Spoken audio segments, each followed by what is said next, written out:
싸우는 심리학 제3부 자본주의와 인간 심리 5. 현대 자본주의와 사회적 성격 새로운 인간의 탄생 현대인의 주요한 동기와 감정을 올바로 규명하면 현대인의 전체적인 심리 혹은 성격에 대해서도 논할 수 있다. 동기와 감정은 전체적인 인간의 심리 그리고 인간 심리에 관한 역동적 개념인 사회적 성격에서 핵심 요소이기 때문이다. 현대 자본주의는 무엇보다 현대인의 동기와 감정을 규정함으로써 새로운 인간, 프롬의 개념으로 표현하자면 새로운 사회적 성격을 탄생시킨다. 이런 새로운 인간을 프롬은 다음과 같이 정의하고 있다. 사실상 유럽과 북미에서 승리하고 있는 관료적이고 산업적인 문화는 새로운 유형의 사람을 탄생시켰다. 이러한 인간을 조직적 인간, 로봇 인간, 소비적 인간이라 설명할 수 있다. 게다가 그는 기계적 인간이다. 이 말로 나는 기계적인 모든 것에 깊이 집착하고 살아있는 것에 반감을 느끼는 기계 부속품 같은 인간을 표현하고 싶다. 프롬의 이론에 근거한 현대 자본주의의 전형적인 사회적 성격들은 다음과 같다. 권위주의적 성격, 무력한 자의 심리. 권위주의적 성격이란 본질적으로 프로이트주의에서 사용하던 사도마조이즘적 인격과 같다. 프롬은 사디즘 마조히즘이라는 용어가 성적 도착과 신경증이라는 관념과 결부되어 있어서 정상적인 인간에게는 적합하지 않으므로 그것을 권위주의적 성격으로 명명한 것이라고 밝혔다. 따라서 권위주의적 성격이 무엇인지 알려면 일단 사디즘 마조히즘에 대해 살펴볼 필요가 있다. 일반적으로 사디즘이란 성적 파트너를 괴롭히고 학대하는 데서 성적 쾌감을 느끼는 병이고 마조이즘이란 괴롭힘과 학대를 당하면서 성적 쾌감을 느끼는 병을 말한다. 외국 영화 등에 간혹 등장하는 연인을 묶어놓고 채찍 같은 걸로 때리는 장면을 떠올리면 될 것이다. 프로이트와는 달리 프롬은 성적 본능을 사람의 기본 동기로 인정하지 않는다. 따라서 그는 프로이트와는 반대로 성적인 사디즘이란 가학적인 심리의 성적인 표현일 뿐이라고 생각했다. 도착과 마조이즘적 인격의 차이는 본질적으로 도착은 자기로부터 벗어나려는 성향이 육체를 통해 표현되면서 성적 감정과 결부된다. 그리고 정신적인 마조이즘에서 그 성향은 전 인격을 지배하며 자아가 의식적으로 달성하고자 하는 모든 목적을 파괴하려고 하지만 도착의 마조이즘적 추구는 거의 대부분 육체적 영역에 한정되어 있다. 아니 오히려 그것은 성과 융합됨으로써 성적 영역에서 일어나는 긴장의 해방에 참여하여 직접적인 해방을 찾아내려고 한다. 요약하면 사디즘, 마조이즘은 성적인 문제에서 비롯된 것이 아니라 인격의 전체적인 지향에서 비롯된다는 것이다. 그렇다면 그것의 심리적 본질은 무엇일까? 사디즘에선 복종자를 파괴하는 것이 문제가 아니다. 그보다는 복종자를 전적으로 자신의 목적을 위한 수단으로 만들고자 절대적인 힘을 가지려는 게 사디스트가 의도하는 바이다. 프롬은 사디즘의 본질이 힘을 추구하는 데 있다고 보았다. 즉 사디스트가 추구하는 쾌감의 본질은 자신에게 타인을 괴롭히거나 학대할 수 있는 힘이 있음을 확인하는 데 있다는 것이다. 힘에 대한 과도한 추구는 사실상 과도한 무력감과 통한다. 힘이 있는 사람은 굳이 힘을 추구할 필요가 없지만 무력한 사람은 맹렬하게 힘을 추구하기 때문이다. 만일 내가 사람을 죽일 수 있는 힘을 가지고 있다면 나는 그보다 강한 사람이다. 그러나 심리학적인 의미로는 힘에 대한 욕망은 강함에 있는 것이 아니라 약함에 그 뿌리를 두고 있다. 사디즘과 마찬가지로 마조이즘의 심리적 본질 역시 힘의 추구에 있다. 물론 마조이즘은 외부의 강한 힘에 빌붙는다는 점에서 자기에게 힘이 있음을 확인하려는 사디즘과는 차이가 있다. 그러나 인간의 무력감이 마조이즘 철학의 중심 사상이다라는 말이 보여주듯 마조이즘 역시 힘을 갈망하기는 마찬가지다. 무력한 사람은 양면적이다. 즉 무력한 자의 힘에 대한 갈망은 강자에게는 비굴하고 약자에게는 힘을 과시하는 것으로 표현된다. 무력한 자의 약자 학대는 사실상 무력한 자기 자신, 그래서 혐오스럽기 짝이 없는 자기 자신에 대한 학대이기도 하다. 즉 그는 자신의 무력함을 끔찍이 싫어하기 때문에 무력한 약자를 혐오하고 경멸하면서 학대하는 것이다. 복종에 대한 사랑, 찬미, 그리고 기꺼이 응하는 마음은 힘에 의해 자동적으로 야기된다. 권력은 그것이 지키고자 하는 가치 때문이 아니라 그것이 힘이라는 이유 때문에 그를 열광시킨다. 그의 사랑이 힘에 의해 자동적으로 야기되듯이 무력한 인간이나 제도는 자동적으로 그로부터 경멸감을 불러일으킨다. 그는 무력한 인간을 대하면 공격하고 지배하고 절멸시켜 버리고 싶어진다. 이와는 다른 성격의 소유자는 무력한 자를 공격한다는 생각만으로도 간이 서늘해지지만 권위주의적 인간은 상대방이 무력해질수록 한층 더 분개한다.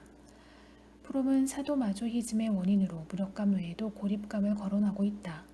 마조이즘적 노력과 사디즘적 노력은 둘 다 견딜 수 없는 고립감과 무력감에서 도피하고자 하는 개인이 그렇게 할 수 있도록 돕는 경향이 있다. 마조이즘적 인간에 대한 정신분석학적 관찰 그리고 경험적 관찰에 의하면 그들이 고립감과 무력감으로 인한 두려움에 가득 차 있음을 증명하는 많은 신뢰를 접할 수 있다. 고립된 사람은 그것이 설사 병적인 관계일지라도 자신이 관계 속에 있음을 어떻게든 확인하려 한다. 비록 학대당하는 관계일지라도 관계가 아예 없는 것보다는 낫다는 말처럼 사디스트와 마조이스트는 고립을 너무나 두려워해서 병적인 관계를 통해서라도 위안을 얻으려 한다. 이렇듯 사디즘과 마조이즘의 주요한 원인은 무력감과 고립감이라고 할 수 있는데 그 중에서도 핵심은 무력감이다. 고립감은 사도마조이즘적 관계를 통해서만 방어할 수 있는 게 아니며 그것이 어떤 관계든 모든 관계는 고립감의 방어에 도움이 된다. 반면에 무력감으로부터 탈출하려는 시도는 거의 예외 없이 사도마조이즘적 관계로 규결된다. 무력감이 심한 사람은 그 정도는 다를지라도 필연적으로 사디즘적, 마조이즘적 심리를 갖게 된다는 말이다. 따라서 마조이즘적인 사랑이나 사디즘적인 사랑은 스스로가 독립적으로 존재할 수 없는 근본적인 무기력에서 생겨나는 간절한 욕구의 한 표현이다라는 말처럼 사도마조이즘적 심리의 기본적인 원인은 무력감이라고 할 수 있다. 사디즘과 마조이즘이 모두 무력감에 뿌리를 두고 있는 신경증이므로 무력한 사람은 이 두 심리를 동시에 가지고 있다. 일찍이 프로이트가 사디스트는 항상 마조이스트이다 라고 말했던 것은 바로 이 때문이다. 프롬 역시 동일한 견해를 가지고 있다. 마조이즘적 욕망과 사디즘 성향은 서로 혼합되어 있다는 사실을 확인할 수 있다. 이들 양자는 표면적으로는 모순되어 보이지만 본질적으로는 동일한 욕망에 그 뿌리를 두고 있다. 프롬은 사도마조이즘이 정상인의 심리이자 비성적인 심리이므로 그것을 권위주의적 성격으로 바꿔 불러야 한다고 주장했다. 그리고 이 권위주의적 성격의 본질은 바로 무력감이다. 권위주의적 성격은 심한 무력감으로 인해서 동기적으로는 힘을 강력하게 갈망하고 감정적으로는 힘을 사랑하는 동시에 약함이나 무력함을 지독하게 증오한다. 또 지식적으로는 모든 것을 힘이 있는 것과 무력한 것으로 구분하는 흑백 논리적인 세계관을 신봉한다. 권위주의적 성격의 핵인 힘을 갈망하는 동기에 대해서는 앞에서 살펴보았으므로 이번에는 감정, 지식의 문제만 살펴보기로 한다.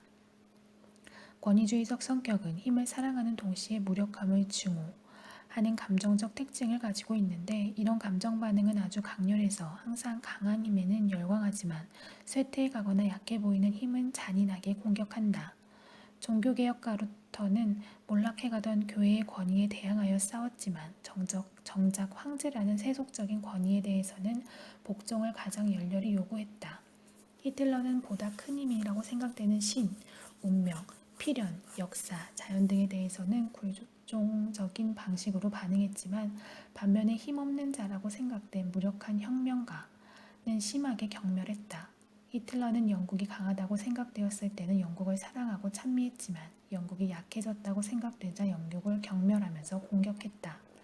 프롬은 이런 히틀러의 감정적 특징을 사도마조이즘적 인격에서 나타나는 매우 전형적인 현상인 강자에 대한 사랑과 무한한 자에 대한 증오라고 평하면서 그는 기존의 강한 권력과는 절대로 싸우지 않고 그가 본질적으로 무력하다고 생각한 집단과는 항상 싸웠다고 지적했다.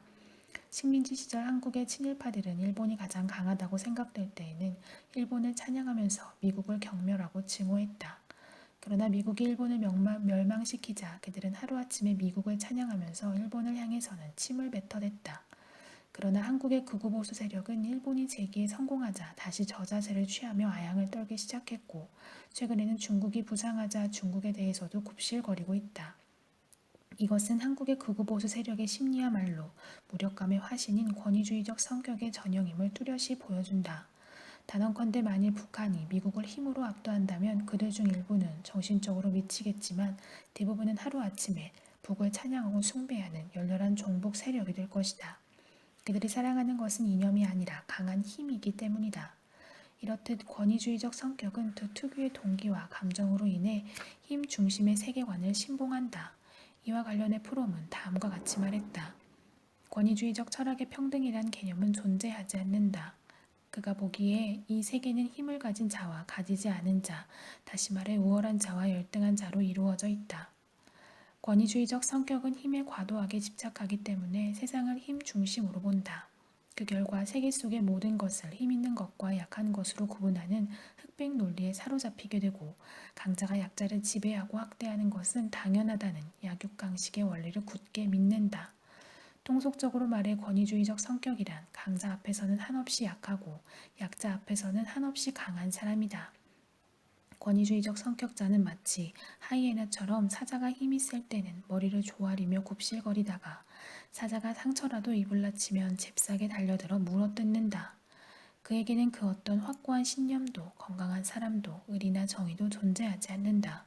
오직 힘에 대한 무시무시한 갈망만이 존재할 뿐이다.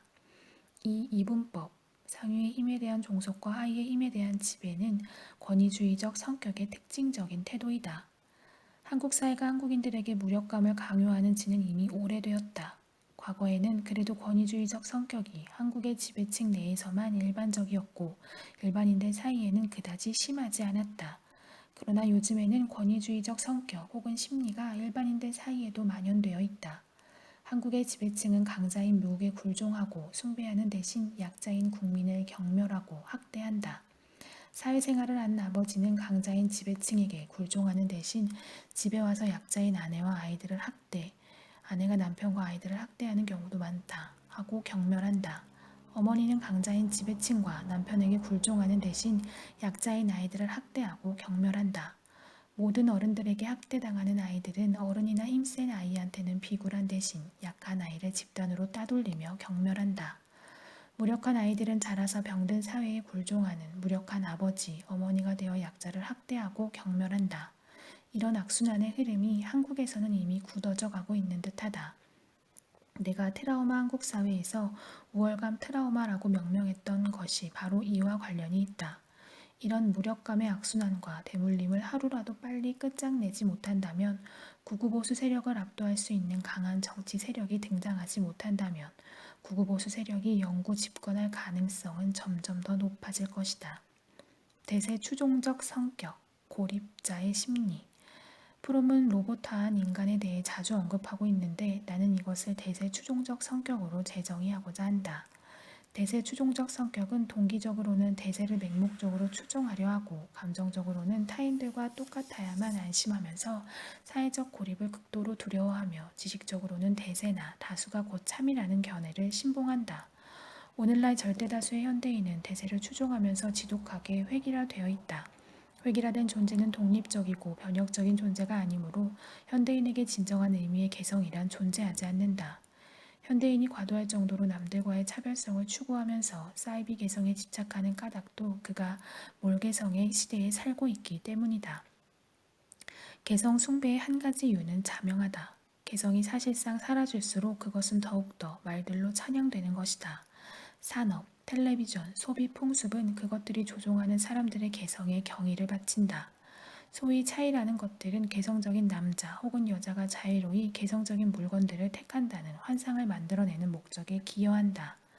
개별자들이 아님에도 불구하고 그들은 많은 개성을 가지고 있고 그들은 그 개성을 열심히 그리고 자랑스럽게 키운다. 사회관계에서 배제됨으로써 세상에 홀로 남겨졌다는 감정이 바로 고립감이다.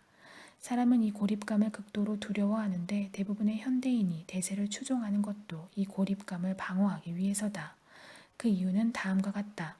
첫째, 현대의 자본주의가 사람들에게 대세를 추종하라고 끊임없이 세뇌하고 강요하기 때문이다. 현대인은 어릴 때부터 아니 세상에 태어나자마자 무리 중에 다른 사람들로부터 이탈하는 것을 두려워하도록 교육받는다. 또한 가정과 학교에서 양육되고 교육받아 거대한 조직 안에서 생활하게 된 현대인은 대세에서 이탈한 사람들을 차별하고 무시한다. 즉 현대인 스스로는 자기가 원해서 대세를 추종하고 있다고 믿겠지만 사실은 그가 사회적으로 쇠뇌되고 사회적 압력에 굴복한 결과 대세를 추종하게 되었을 뿐이다. 사실 우리들의 견해와 생각에 존재하는 상당한 정도의 회계성이 정치적 압력의 결과이며 두려움 때문이라는 것은 쉽게 설명할 수 있다. 둘째, 고립되고 무력해진 사람이 새겨야 맺는 관계는 적응과 순응일 수밖에 없기 때문이다. 현대인은 자신이 세상의 주인이라고 믿지 않으며 자신에게 세상을 변혁할 수 있는 힘이 있다고도 믿지 않는다. 그 결과 현대인은 오직 사회에 적응하고 순응하기만 하는 삶을 살게 되었고 세상을 능동적으로 대하기보다는 수동적으로 대하게 되었다. 한마디로 현대인은 엄마가 주는 젖을 먹고 사는 어린아이처럼 세상이 제공하는 상품이나 가치관을 일방적으로 수동적으로 받아들이면서 살아가는 어른 젖먹이가 된 것이다. 이런 현대인의 심리를 프롬은 수용적 지향이라고 정의하기도 했다.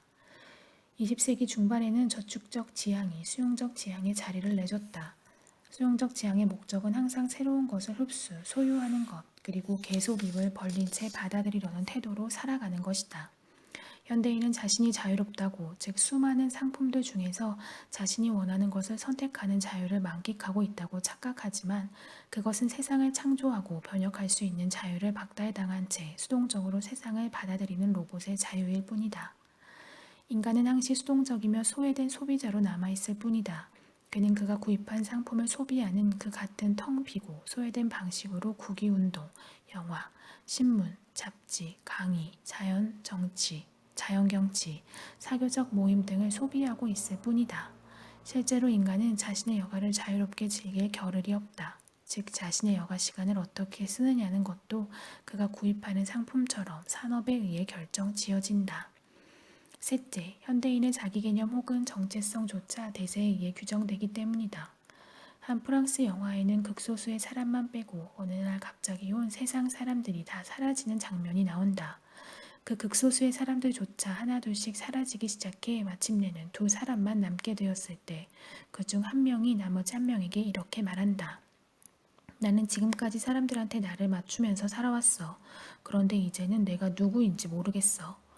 프롬도 현대인에게 본질적으로 이와 동일한 질문을 한다. 만일 내가 다른 사람들이 되기로 기대한 것 외에 아무것도 아니라면 나는 도대체 누구인가? 사회가 요구하는 자기 개념을 맹목적으로 받아들인 사람은 절대로 대세를 거역할 수가 없다. 대세를 거역하는 것은 곧 자기를 상실하는 것이기 때문이다. 예를 들어 사회가 퍼뜨리는 잘 나가는 사람은 좋은 물건을 가진 사람이라는 자기 개념을 받아들인 사람은 최신 유행의 상품, 값비싼 상품을 무리해서라도 구매하지 않을 수 없다.